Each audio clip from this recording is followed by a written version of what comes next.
প্রিয় বন্ধুরা, তোমরা সবাই কেমন আছো? আশা করি ভালো আছো। আজও চলেছি এক নতুন ভিডিও নিয়ে।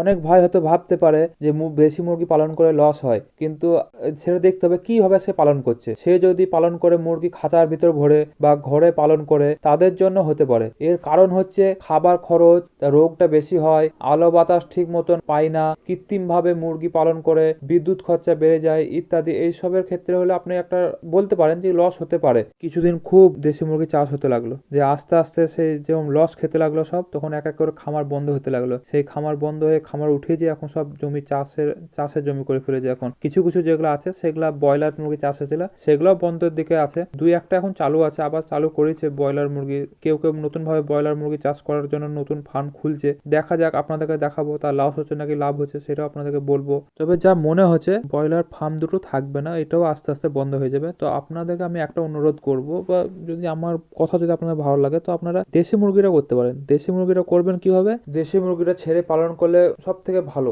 আর যদি আপনার আশেপাশে যদি বিড়াল বা শিয়াল থাকে, তো তাহলে আপনারা এরকম করে উঁচু করে দু মানুষ উঁচু করে নেট দিয়ে ঘিরে দিবেন, তার মাথার উপর দিয়ে নেট দিয়ে দিবেন। তাহলে আপনার শিয়াল বা বিড়ালে ঢুকতে পারবে না, এতে আপনার প্রোডাকশনটা বাড়বে। আর যদি ছেড়ে দেন, আর যদি শিয়াল বা বিড়াল থাকে আপনার আশেপাশে, তো তাহলে আপনার একটা মুরগিও বাড়তে দিবে না, এতে আপনার লাভ হবে না, বরঞ্চ লসই হবে। আমি প্রচুর টাকার লস খেয়েছি একবার। তার কারণ হচ্ছে আমি প্রায় 8-9টা মুরগি দিয়ে আমি 100টা প্লাস বাচ্চা ডিম ফুটে বাচ্চা তুলেছিলাম। তো বাচ্চাগুলো সবই উঠেছিল এবং বাচ্চাগুলো বড় বড় হয়েছিল। আর যখনই ছাড়তাম এদের সব জঙ্গলের দিকে আসতো, আর আমি বিড়াল শিয়ালটা আমার এদিকে অতটা নেই, কিন্তু বিড়ালে আমার বাচ্চা আমার নষ্ট করে দিয়েছে। প্রতিদিন ছাড়তাম আর একটা করে বাচ্চা নিয়ে নিত। এর জন্য আমি খাঁচা তৈরি করেছিলাম। তো খাঁচা তৈরি করে আমি লাভও পেয়েছি। এই যে বাচ্চাগুলো দেখছো, এই বাচ্চাগুলোকে আমি, আর 10টা বাচ্চা ছিল, সেই বাচ্চাগুলোকে ধরে আমি খাঁচার ভিতরে ভরে দিতাম। সারাদিন বাঁধা থাকতো এবং খাবার দাবার ওতে দিতাম। এতে কি হচ্ছে, খাবার খরচাটা বাড়তো ঠিকই আছে, কিন্তু আমার 10টা বাচ্চা টিকে ছিল। টিকে থাকার পর সে কিছু মুরগ আমি বেঁচে দিয়েছিলাম, বিক্রি করে দিয়েছিলাম। আর এই মুরগিগুলো আমার হয়েছে, কিন্তু ডিম দিতে একটু দেরি করে দিয়েছে।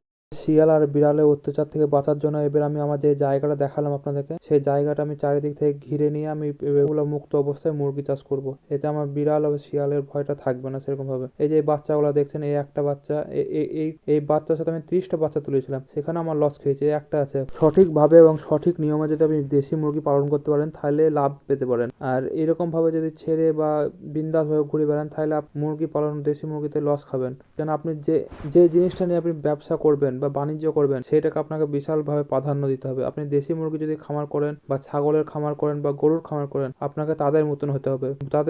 তাদের সাথে আপনাকে বেশি টাইম দিতে হবে এবং সেই খামারে বেশিরভাগ আপনাকে সময় দিতে হবে। আপনি খামার ছেড়ে অন্য কোনো কাজ করতে পারবেন না। এবার আমি বেশ কিছু মুরগি কুচে বসাবো। অতিরিক্ত শীত চলে গেল, এবার আমি কিছু মুরগি দিয়ে মুরগির ডিম ফোটাবো আর কিছু মুরগি দিয়ে হাঁসের ডিম ফোটাবো।